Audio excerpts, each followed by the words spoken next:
বন্ধুরা, মানুষের গড় আয়ু কত? সবাই বলবেন 60 বছর।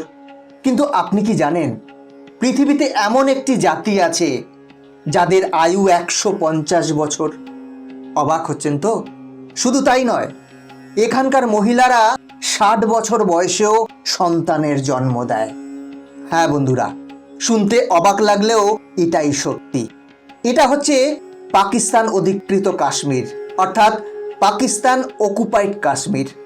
আর এখানকার হুঞ্জা ঘাটিতে থাকে দুনিয়ার সবচেয়ে বেশি বেঁচে থাকা লোক।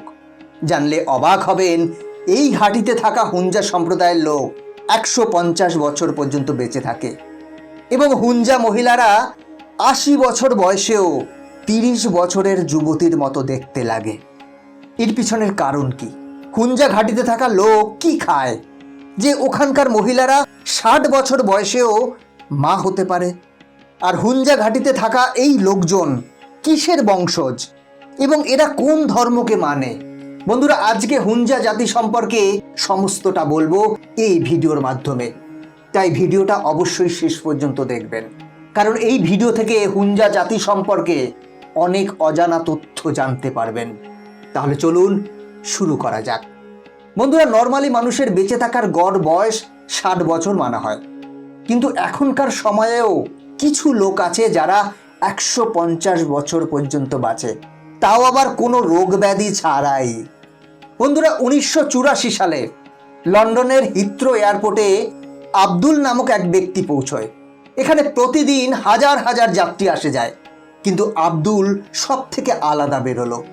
এয়ারপোর্টে সুরক্ষা যাচাই করার সময় সব অফিসার অবাক হয়ে যায় যখন তারা আব্দুলের পাসপোর্টে ডেট অফ বার্থের জায়গায় সাল 1832 লেখা দেখে। তাদের মনে হয় এটা হয়তো কোনো কারণে ভুল ছাপা হয়েছে। এই কারণে আব্দুলের বয়স কয়েকবার ক্রস চেক করে। কারণ এটা বিশ্বাসই হচ্ছে না যে সামনে দাঁড়িয়ে থাকা এই লোকের বয়স 152 বছর, আর এই বয়সেও একদম ঠিকঠাক সামনে দাঁড়িয়ে আছে। এই ঘটনার কথা 1984 সালে হংকংয়ে একটি ম্যাগাজিনে বেরিয়েছিল। 152 বছরের এই ব্যক্তি একজন হুঞ্জা ছিল। অনেক লোক আজকে এই সম্প্রদায়ের ব্যাপারে জানে না, কিন্তু এদের ব্যাপারে জানার জন্য অনেক কিছুই আছে। এরা মূলত বসবাস করে কারাকোরাম মাউন্টেনের হুঞ্জা ভ্যালিতে, যাদের বুশরো সম্প্রদায়ও বলা হয়। হুঞ্জা লোকেদের জনসংখ্যা বেশি নয়, কিন্তু সবথেকে বড় কথা, এদের দুনিয়ার সবথেকে লম্বা আয়ুর, খুশিতে থাকা সুস্থ লোক হিসেবেই মানা হয়।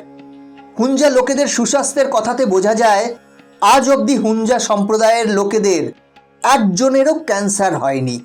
এই লোকেদের দুনিয়াতে ক্যান্সার ফ্রি জনসংখ্যায় গোনা হয়। হুঞ্জা সম্প্রদায়ের মহিলারা 60 থেকে 65 বছর বয়সেও বাচ্চার জন্ম দিতে পারে। এদের উপর 1955 সালে J.I. রোডেল নামক এক লেখক একটি বই লিখেছেন। এরপরেও অনেক লেখক এদের নিয়ে বিভিন্ন লেখা লিখেছেন, বিভিন্ন বই লিখেছেন, কিন্তু তবুও এরা দুনিয়ার নজর থেকে অনেক দূরে থাকে। 1984 সালে হংকংয়ের একটি পত্রিকায় এদের সম্পর্কে খবর বের হয় এবং তারপরই দুনিয়া এই অদ্ভুত লোকেদের চেনে। এই সম্প্রদায়ের লোকেরা পাকিস্তানের অন্য সম্প্রদায়ের থেকে বেশি পড়াশোনা জানে। এদের শিক্ষার হার 95%। হুঞ্জা ঘাটিতে এদের জনসংখ্যা প্রায় 89,000। এখনকার সময় যে কেউ ইয়াং এবং সুন্দর দেখতে চায়, কিন্তু হাজার চেষ্টার পরেও ইয়াং ও সুন্দর হতে পারে না। কিন্তু কাশ্মীরের এই জায়গার মহিলারা 80 বছর বয়সেও 30 বছরের মতো দেখতে লাগে। এদের দুনিয়ার খুব সুন্দর মহিলাদের মধ্যে ধরা হয়। কাশ্মীরের পর্যটন স্থলের মধ্যে হুঞ্জা ঘাটি খুবই পপুলার জায়গা। এখানকার সৌন্দর্য দেখার জন্য দুনিয়ার সব লোকেরা যায়। হুঞ্জা সম্প্রদায়ের উপর অনেক বই লেখা হয়েছে। এই সব বইয়ের মধ্যে দ্য হেলদি হুঞ্জা অনেক পরিচিত বইয়ের মধ্যে একটা। হুঞ্জা সম্প্রদায়ের লোকেদের ব্যাপারে বলা হয় এখানকার লোকেদের মানসিক ও শারীরিক স্থিতি অনেক মজবুত হয়। এদের জীবনযাত্রার কারণেই এরা খুব সুন্দর হয়। এদের জীবনযাত্রা অন্য লোকেদের তুলনায় অনেকটাই আলাদা হয়। এরা সকাল 5টার মধ্যেই ঘুম থেকে উঠে যায়। সাইকেল আর গাড়ির ব্যবহার এরা খুব কমই করে। গাড়ির তুলনায় এরা পায়ে হেঁটে যাওয়া পছন্দ করে। বলা হয় এরা একদিনে মাত্র 2 বার খাবার খায়। এবং খাবার সময়ও নির্দিষ্ট থাকে। একবার এরা দুপুর 12টার সময় খায়, আর দ্বিতীয়বার রাত 8টা থেকে 9টার মধ্যে খেয়ে নেয়। এদের খাওয়া দাওয়া একদমই সাধারণ, যেমন সবজি, ফল, দুধ, মাখন ইত্যাদি। এই সমস্ত জিনিসে কোনো রকম ভেজাল থাকে না। হুঞ্জা সম্প্রদায়ের লোক খাওয়াতে বাজরা, যব, কুট্টু আর গমের ব্যবহার করে। এই জিনিস শারীরিকভাবে মজবুত করার জন্য উপযোগী। বলা হয় এই লোকেরা ননভেজ অনেক কম খায়, মানে কোনো বিশেষ অনুষ্ঠানে এরা মাংস খায়।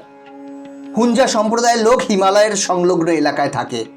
মানা হয় হিমালয় থেকে নেমে আসা জল খাওয়াতে এদের তাড়াতাড়ি কোনো রোগ হয় না, আর বার্ধক্যও এদের থেকে অনেক দূরে থাকে, যা তাদের মজবুত ও সুস্থ সুন্দর বানায়। ইসলামের আগমনের পূর্বে এখানকার অধিকাংশ মানুষ বৌদ্ধ ধর্মকে মানত। তারও আগে এরা বৌদ্ধ ধর্মকে মানত। বৌদ্ধ ধর্ম কৈলাস পর্বতে থাকা মানুষদের ধর্ম ছিল। তিব্বতে থাকা কিছু লোক আজও এই ধর্মকে মানে। এটা প্রাচীন বৈদিক ধর্মের সংমিশ্রণ। বৌদ্ধ ধর্মগ্রন্থ অনুসারে শুরুতে প্রকাশ ও অন্ধকার এই দুই শক্তিতে দুই ব্যক্তির নির্মাণ করে। কালো লোক, যাকে নেলোয়া নকপু বলা হয়, যিনি তারা আর রাক্ষসকে তৈরি করেছিলেন, যিনি খরা আর মহামারীর জন্য দায়ী। অপরদিকে ফর্সা ব্যক্তি, যাকে উইলডন বলা হয়, উনি ভালো ও গুণী হয়।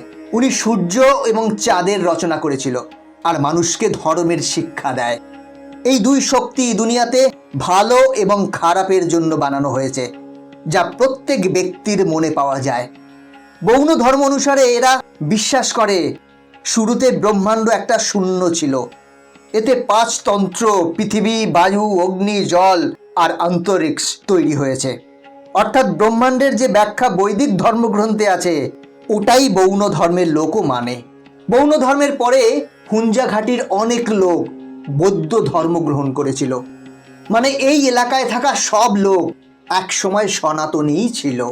এই এলাকায় পাথরে লেখা প্রাচীন ব্রহ্মলিপিতে লেখা অনেক কাব্য আছে, যেখানে বৌদ্ধ ভিক্ষুক দ্বারা পুজো সংস্কৃতির রূপে নির্মাণ করা হয়েছে।